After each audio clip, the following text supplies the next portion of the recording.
Well, I think, I mean, we're now understanding what climate change is. We had in less than 24 hours 124 millimeters of rain. Well, that's more than you get in a month in Ontario. So when you get that rain, whether it's in North Bay or whether it's in Toronto or whether it's in Kenora or Cornwall, that simply does something. It overflows our sewer systems and our stormwater and our drainage systems. It causes massive water backup, which in the last iteration wiped out road beds for rails and for roads. It causes culverts to collapse and creates extremely expensive problems.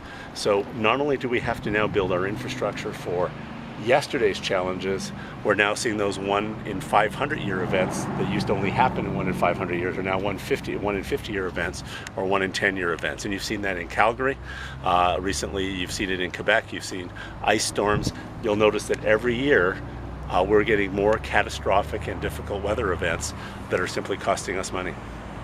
What is the purpose of today's visit?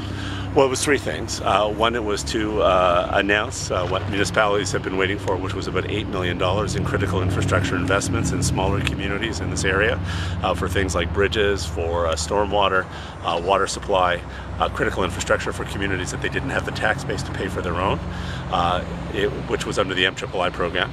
I spent most of my day today with mayors, reeves, local municipal leaders, engineers, about over 50 of them from most of the communities in this area, planning the next phase. So we committed a $100 million down payment. That money will start, the next round of money will flow October 1st, and that will continue that. But we've asked Northerners to basically design a roads and bridges and infrastructure program for the North that we would now build in. We're now getting out of deficit. We're $4 billion ahead of our deficit pay down, so we're now anticipating life in Ontario post-deficit in 2017, 2018. So as we start to get some financial room, we want a lot more of that money to come back to communities in the forms of critical infrastructure that they need. And for northern communities, some who have aging populations, some are booming in the mining industry, and they need roads and they need highways to keep up with economic growth. There are other communities that were forestry towns that are struggling, having lost part of their tax base because of the closure of a mill, and they're struggling, so they need help. So there's some very different challenges in the North, but we want to make sure that as a government we're responding to those and working and listening to people, and we're getting decisions made in the North by Northerners, and their tax dollars are coming back to them in a way that's meaningful to them. Of course, that meeting couldn't have happened without the ONTC coming to the table and being discussed. What did you hear today? Nothing about the ONTC today. Is there any plan and not that it's unimportant, but that wasn't the focus. So what we're doing on the ONTC, Minister Gravel and Minister Rossetti and I are working very carefully. This idea that it was all about divestment, I think Premier Wynne has been very clear that we're looking at that. I read with interest the comments of the CAW.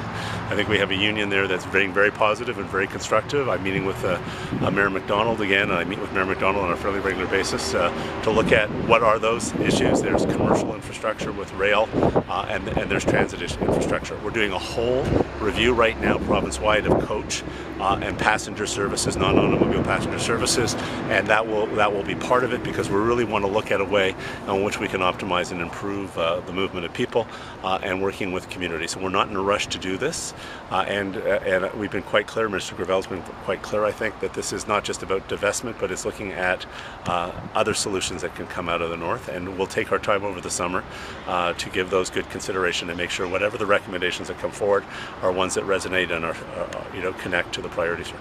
So folks can maybe look forward to having passenger rail return to them in the North? I don't think passenger rail is viable. I mean, I wouldn't take anything absolutely off the table, but right now all the numbers I've seen that running trains right now is extremely expensive, and if we continue to do that, that would reduce the amount of capacity in coach services and other things, and it would be harder to serve a lot of smaller communities that desperately need better passenger services. So we'll look at at it as part of a large solution.